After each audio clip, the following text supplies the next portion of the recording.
Bonjour, chers téléspectateurs, vous êtes sur la chaîne Live Cuquin-Bébric. Bonne humeur et bonne écoute. Jessie a eu une vie difficile. Son père est mort héroïquement dans un point chaud lorsqu'elle était jeune. Sa mère l'a élevée seule, en essayant de subvenir aux besoins de sa fille. Mais elle n'a pas fait du très bon travail. La mère de Jessie, Diana, était malade.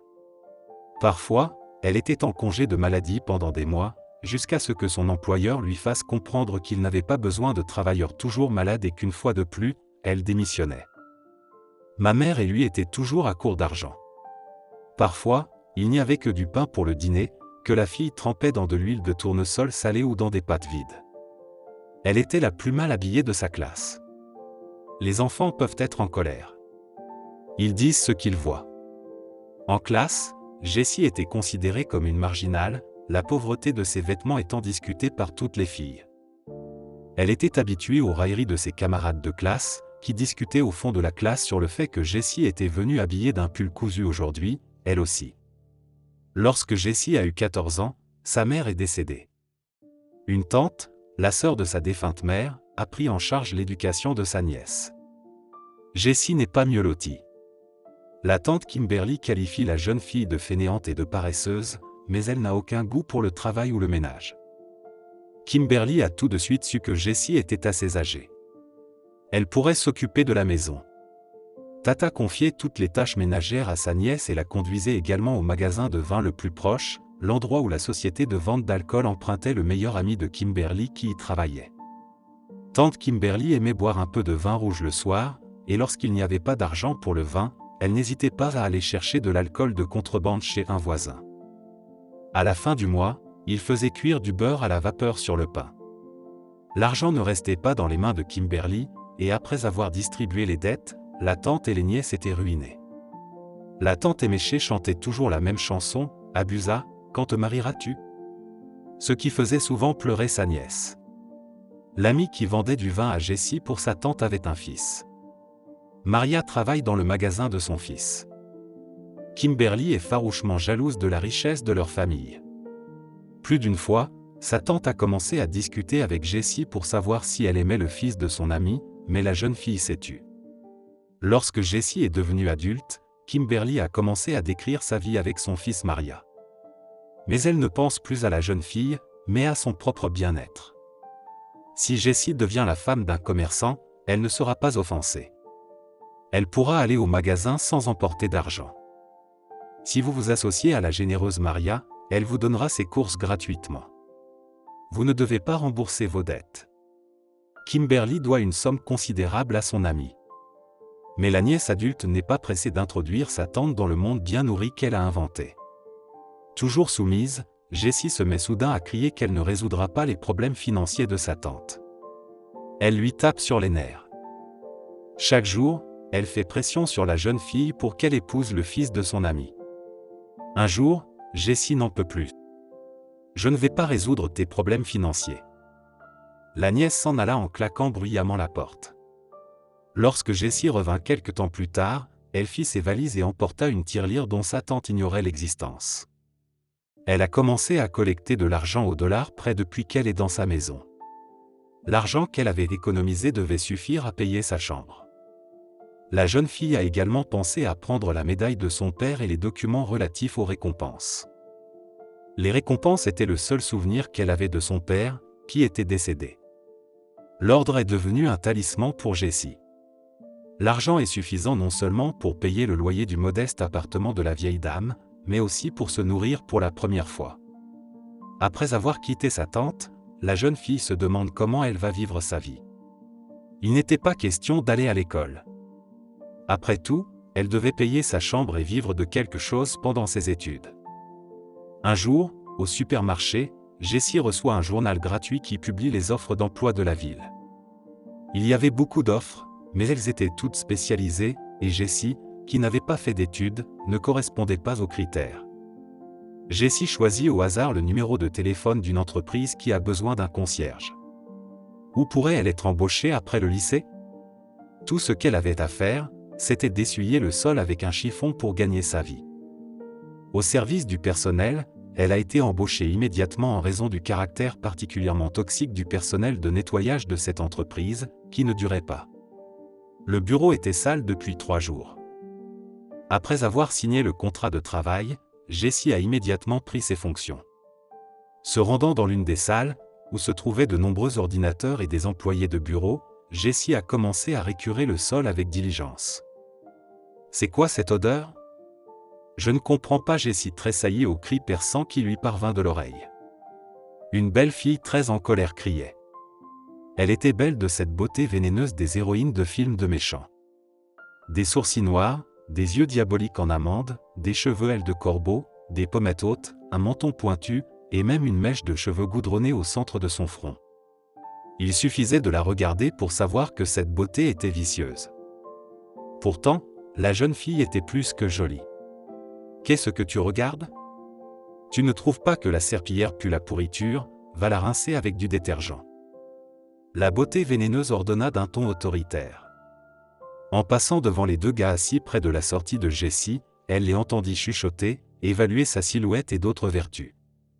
Jessie était aussi une jolie fille, mais contrairement à son vis-à-vis, qui poursuivait le nouveau concierge pour rincer le rouleau en caoutchouc de la serpillière, sa beauté était douce et tendre.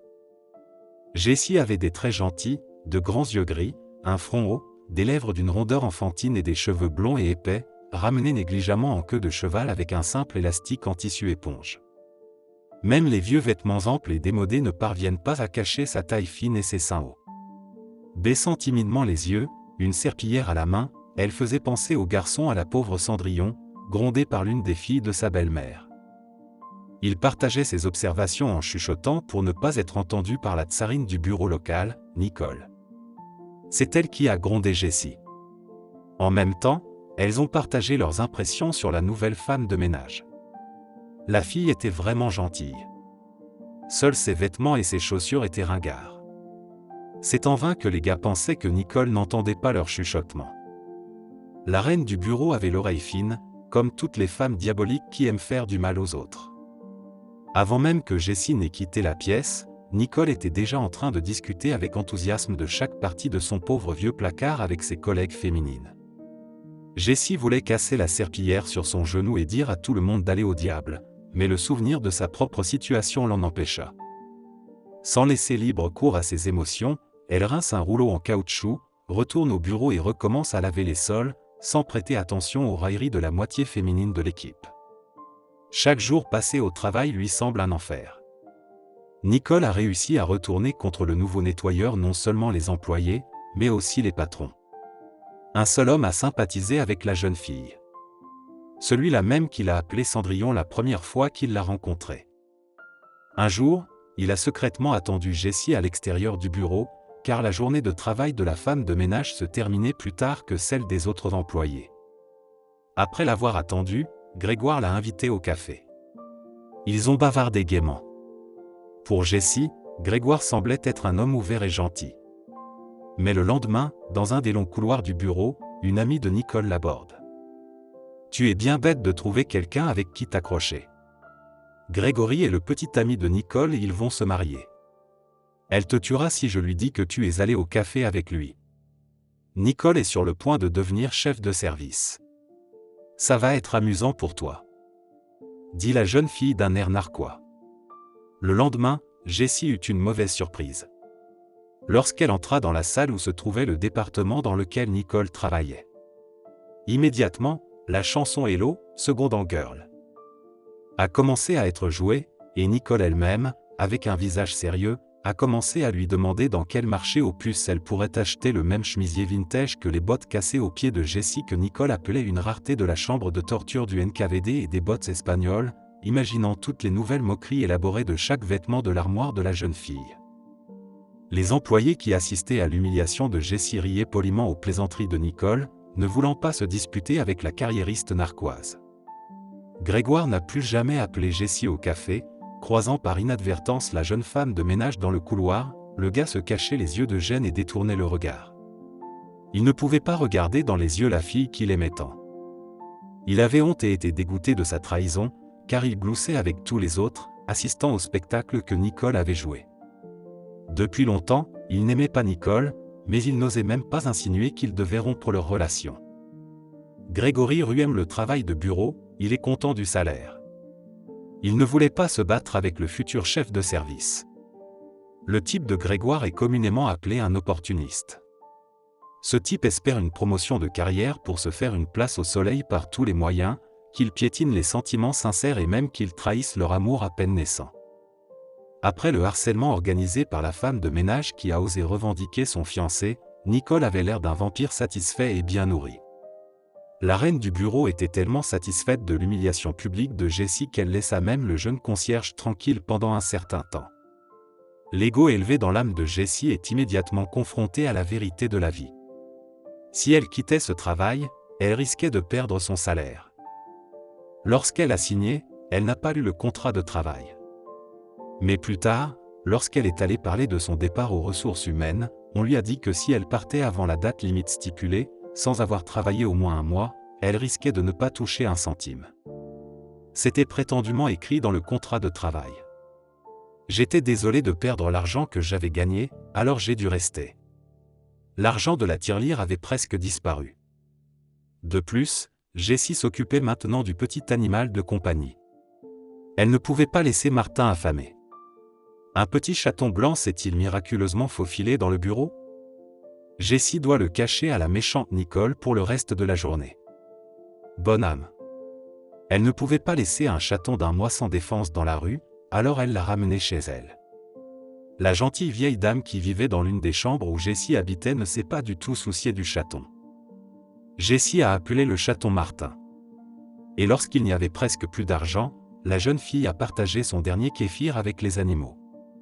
Le jour de la paix tant attendu coïncide avec le jour où le patron a l'intention de se rendre au bureau. Il était à la tête de tout le réseau de succursales et d'entreprises. Le patron était craint de tous, sauf de Nicole. Elle a réussi à gagner la confiance de l'ancien chef militaire, grâce à son esprit vif, sa beauté de prédatrice, son audace et sa témérité.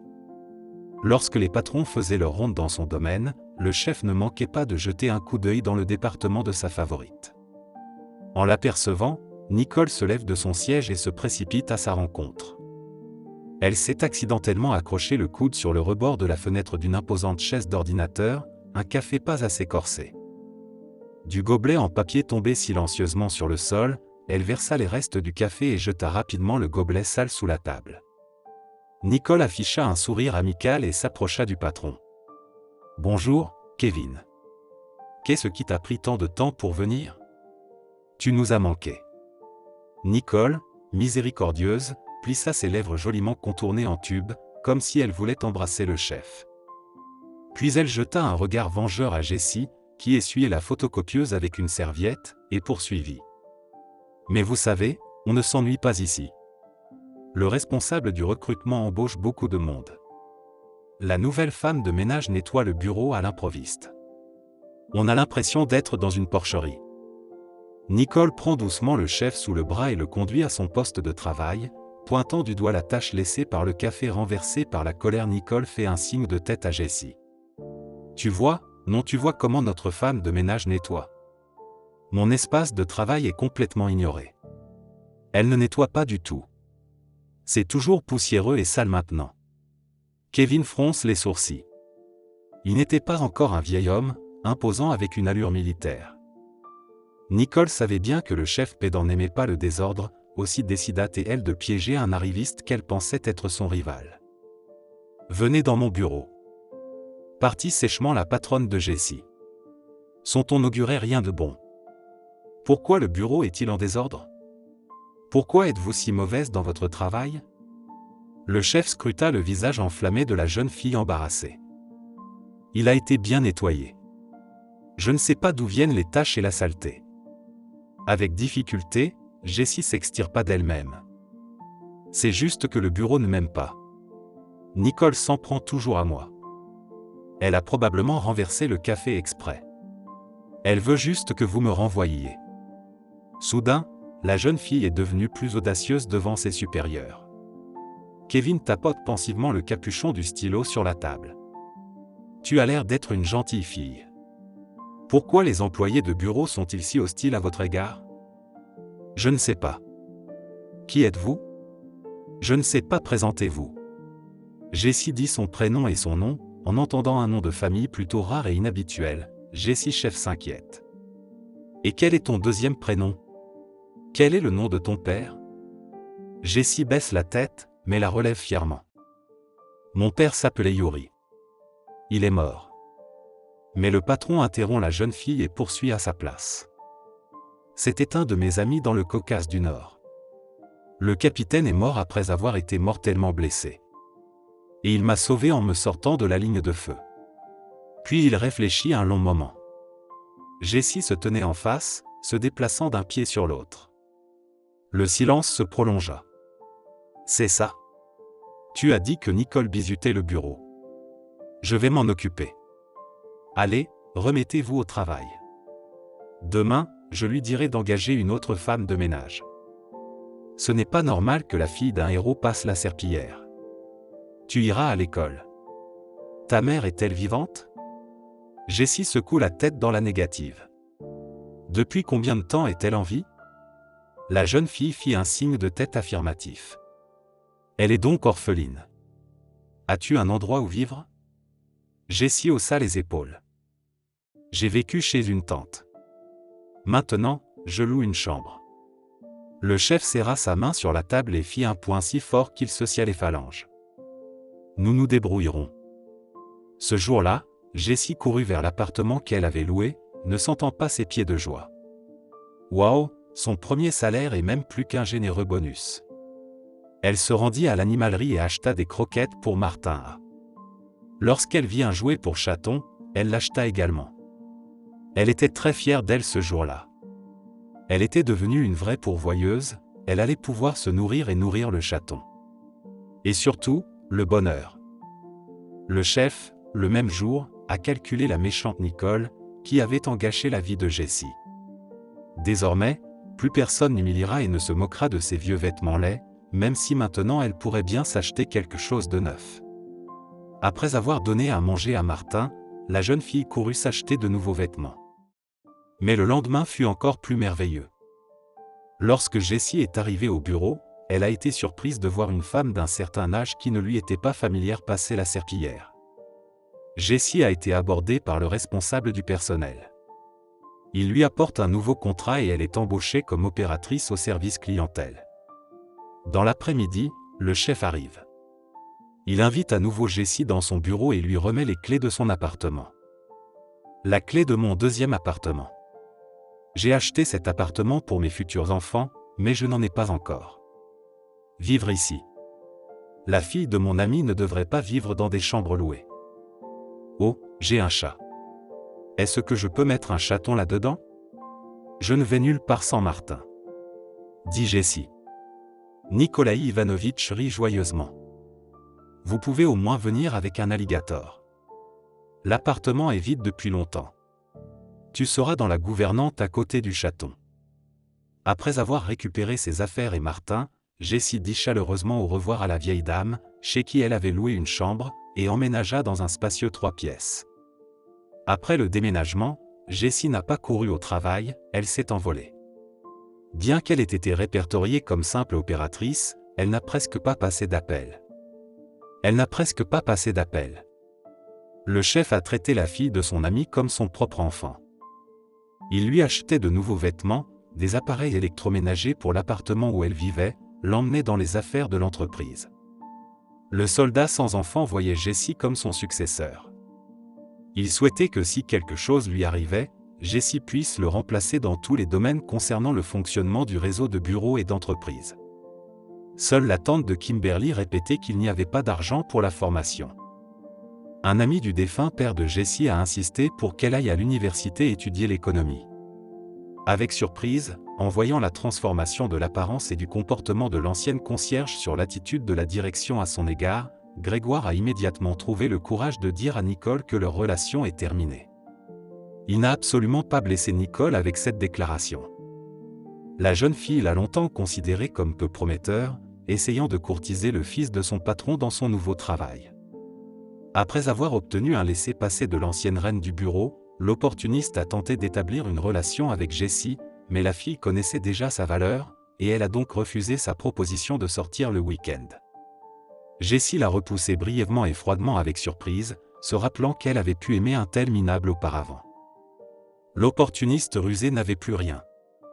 Ni Nicole ni Jessie n'avaient besoin de lui. Comment aurait-elle pu souffrir pour lui, pleurer sa trahison, alors qu'il lui avait fait signe et qu'il s'était ensuite défilé auprès de Nicole? Où étaient mes yeux? Qui a-t-il à aimer chez un homme comme Grégory? À moins qu'il soit doux et qu'il ait un visage de marmelade, et je souffrais encore d'un amour non partagé, je pleurais même, et je me reprochais l'imprévoyance passée de Jessie. Un jour, en achetant de la nourriture pour Martin dans une animalerie, Jessie a fait tomber de l'étagère l'une des boîtes de pâté qu'elle avait habilement ramassée d'une main forte et qui ne s'est pas envolée sur le sol. Vous ne lésinez pas sur les chatons? C'est de la bonne nourriture. Il pose la boîte et fait un signe de tête approbateur au sac de nourriture pour chat dans les mains de Jessie. Dit le grand type inconnu. J'essaie de l'aimer, tout simplement. Impressionnée par la dextérité et la rapidité du jeune homme, Jessie est un peu perdue. J'adore mon chat. C'est un Savannah. Quel genre de chat as-tu? S'enquit le garçon. Et j'ai un chat de race russe Podobrachny. De la noblesse. La fille répond en plaisantant. Il s'est faufilé dans notre bureau. Je l'ai ramassé pour qu'une méchante chienne ne le jette pas par la fenêtre. C'est comme ça que j'ai gardé le chat. Je l'ai appelé Martin. Soudain, Jessie est sortie de l'ombre. 10 minutes à peine après leur rencontre, le garçon et la fille bavardaient, comme si Oliver, une vieille connaissance, comprenait les blagues de Jessie, et que cette dernière aimait sa franchise et ses opinions sur la vie, qu'il partageait volontiers avec elle. Sans que Jessie s'en aperçoive, Oliver raccompagna la jeune fille chez elle. Ils restèrent un long moment devant l'entrée, à discuter de tout et de rien. Ils avaient envie de se parler. Jessie et Olivier ne voulaient pas partir, mais il faisait déjà trop sombre dehors. Jessie trouvait inconvenant d'être si manifestement attirés l'un par l'autre le premier jour, mais Oliver l'a devancé en disant qu'il ne voulait pas partir, mais que c'était décent. C'était comme s'il avait lu dans ses pensées. En montant les escaliers, Jessie se surprend à penser que tout cela s'est avéré vrai à propos des pulsions, de l'union des âmes, de son homme. Elle passa toute la nuit sans dormir, repassant dans sa tête les intrigues des romans, lus à trous, où les héros rencontraient leur âme sœur. Le matin, Jessie, complètement insomniaque, se prépare à aller travailler. Pour la première fois depuis longtemps, elle n'a pas envie d'y aller. Elle voulait courir au magasin pour essayer de retrouver Oliver. Ils avaient même oublié d'échanger leur numéro de téléphone en parlant. Imaginez ma surprise quand elle l'a vu sortir de l'entrée. Tu sais, je n'ai pas pu m'éloigner de toi. J'ai couru chez moi pour nourrir le chat, puis je suis revenu chez toi. Toute la nuit, j'ai regardé votre fenêtre. Le type désigne la fenêtre du 2e étage où vit Jessie. Et tu ne dormais pas non plus. J'ai vu que la lumière de